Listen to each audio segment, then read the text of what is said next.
yang mulia baginda Rasulullah Muhammad sallallahu alaihi wasallam. Dan memang sudah lumrah hadirin yang mulia kalau kita cinta kepada Nabi, lumrah. Dan kelewat tidak masuk akal kalau kita tidak mencintai Nabi sallallahu alaihi wasallam. Fitrah hadirin yang mulia telah menjadi fitrah setiap manusia yang akalnya sehat dan hatinya hidup, tidak mati hati. Dia akan suka kepada keindahan, dia akan senang kepada kemerduan, dia akan cinta kepada keharuman. Ini adalah fitrah. Orang yang tidak terkesan ketika melihat bunga yang sedang mekar, hatinya berarti berpenyakit. Orang yang tidak terkesan ketika mendengar suara yang merdu, tidak terkesan ketika mencium bau harum, berarti dia sedang dalam sakit. Tapi orang yang dalam keadaan masih fitrah hadirin yang mulia, dia pasti akan terkesan.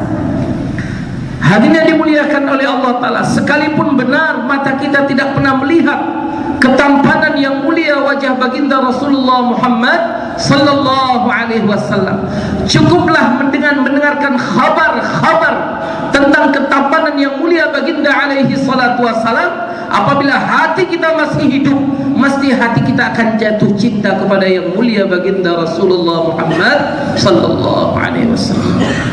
Hasan bin Thabit radhiyallahu taala anhu pernah bersyair tentang yang mulia baginda alaihi salatu wassalam. Ajmalu minka lan taraqattu aini, yang lebih indah darimu ya Rasulullah biji mata ini tidak pernah melihat. Ajmalu minka lam talidin nisa, yang lebih tampan darimu ya Rasulullah tidak akan pernah ada wanita yang mampu melahirkan di dunia ini. Hadirin yang dimuliakan oleh Allah Subhanahu wa taala, Nabi alaihi salatu wasallam adalah sebaik-baik makhluk yang Allah Subhanahu wa taala ciptakan. Zahirnya, batinnya, jasadnya, ruhnya, semuanya yang terbaik. Khuliqta mubarra'an an 'uqli 'ain, engkau diciptakan ya Rasulullah suci daripada aib, enggak ada aib. Ka'annaka khuliqta kama tasha, seakan-akan kau diciptakan ya Rasulullah sebagaimana kehendakmu sendiri. Ini seakan-akan sebelum Allah Ta'ala lahirkan Nabi ke dunia ini, Allah Ta'ala tanya kepada Muhammad, wahai Muhammad, kamu mau bentuk pipi yang seperti apa? Aku akan berikan yang seperti itu. Engkau mau bentuk mata seperti apa? Aku akan berikan yang seperti itu. Kamu mau bentuk rambut seperti apa? Kamu warna kulit seperti apa? Kamu mau merdu suara seperti apa? Kamu mau tampan seperti apa? Kamu mau tinggi di mana? Apa yang kamu inginkan, seperti itulah aku akan menciptakan jasadmu. Ka'annaka khuliqta kama tasha, seakan-akan kau diciptakan sebagaimana keinginanmu sendiri ya Rasulullah.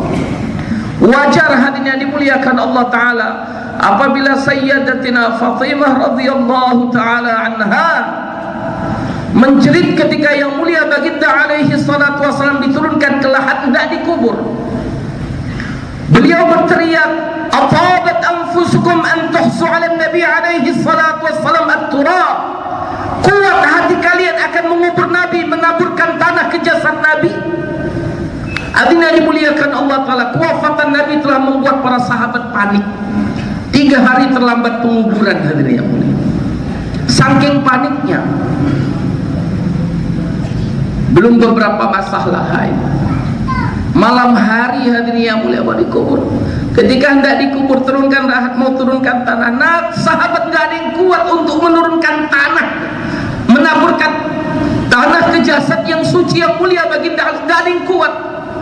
Tapi bagaimanapun syariat ini menyuruh untuk ditanam. Satu orang sahabat mulai mengambil segenggam tanah, menurunkannya ke lahat, tapi tidak disentuhkan ke jasad Nabi di pinggir-pinggirnya. Sayyidatina Fatimah radhiyallahu ta'ala teriak, atabat anfusukum an tahussu ala nabi alaihi salatu wassalam at-turab, bisa tenang kalian akan menaburkan debu ke jasad suci Nabi alaihi salatu wassalam. Beliau katakan apa? Sabbat alayya al-masaib law annaha sabbat 'ala al-ayyam sirna layaluha. Telah telah menimpa kepada kami suatu petaka besar, bencana besar. Kalaulah sekiranya petaka itu, bencana itu Allah letakkan pada siang hari, jelas dia akan serta-merta menjadi malam gelap gulita.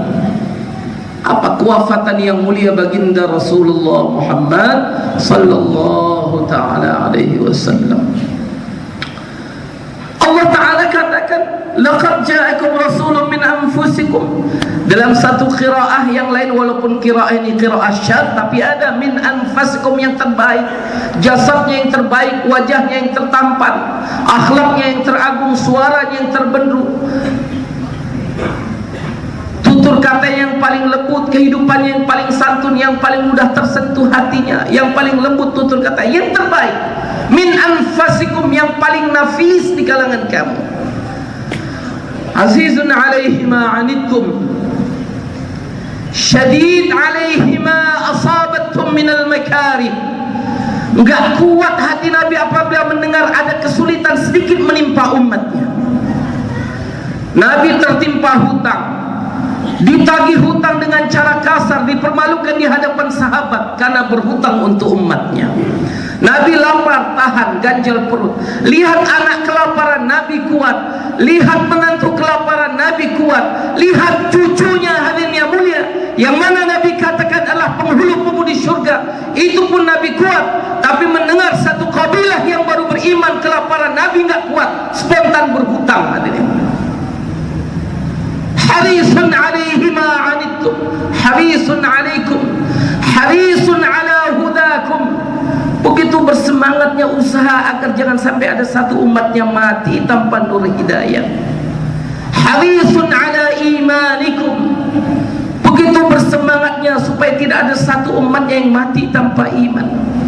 Bahkan hadirin yang dimuliakan Allah Ta'ala, Allama Alusi rahimahullah qaddasallahu sirrahul aziz, beliau katakan apa? Harisun ala adami ghaflatikum anillahi azza wa jalla. Begitu semangatnya Nabi untuk bawa umat ini supaya jangan sampai ada satu detik yang lewat dari umat ini hati kosong dari zikrullah. Begitu semangatnya Nabi mau bawa umat ini, jangan sampai ada satu detik kehidupan umatnya yang putus hubungan dari Allah. Inilah gairah Nabi, inilah ambisi Nabi.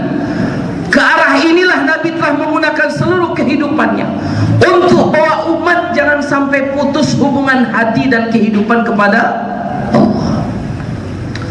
Bil mu'minina raufur rahim. Rauf,